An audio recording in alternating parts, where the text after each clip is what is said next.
Unfortunately খেলাটার মধ্যে রাজনীতি নিয়ে আসা হয়েছে। অন্যান্য সময় আমরা কি বলি, দুইটা দেশের মধ্যে যদি রাজনৈতিক টেনশন থাকেও, যে কোনো দুটা দেশ, আমি বাংলাদেশ ভারত, বাংলাদেশ নেপাল এরকম বলছি না, ভারত নেপাল, ভারত মালদ্বীপ এটা বলছি না, বলছি দুইটা দেশের মধ্যে যদি রাজনৈতিক টেনশন থাকেও বলে যে সাংস্কৃতিক এক্সচেঞ্জ, খেলাধুলা এগুলোর মাধ্যমে এটা কমিয়ে আনা যায়।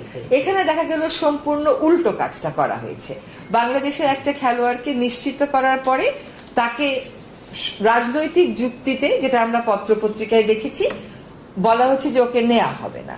তো এইরকম সিদ্ধান্তের প্রেক্ষিতে আমাদের দেশের জনগণেরও তো মনে একটা আঘাত লাগে, তাদের মধ্যেও একটা প্রতিক্রিয়া হয়। সেরকম জায়গায় আমাদেরকেও একটা অবস্থান নিতে হবে। আমরা সেই অবস্থানের আইনগত ভিত্তি এবং প্রক্রিয়া যাচাই বাছাই করছি এবং করার পরে আমরা একটা বিফিটিং পদক্ষেপ গ্রহণ করব। আমাকে সেটার বিরুদ্ধে একটা ব্যবস্থা নিতে হবে, সেটার ব্যাপারে একটা ব্যবস্থা নিতে হবে। আমার তো চুপ করে বসে থাকার উপায় নেই। কোন যুক্তিতে মোস্তাফিজকে মানা করা হচ্ছে? খেলোয়াড়ই কোনো যুক্তিতে মানা করা হলো তো কোনো ব্যাপার ছিল না।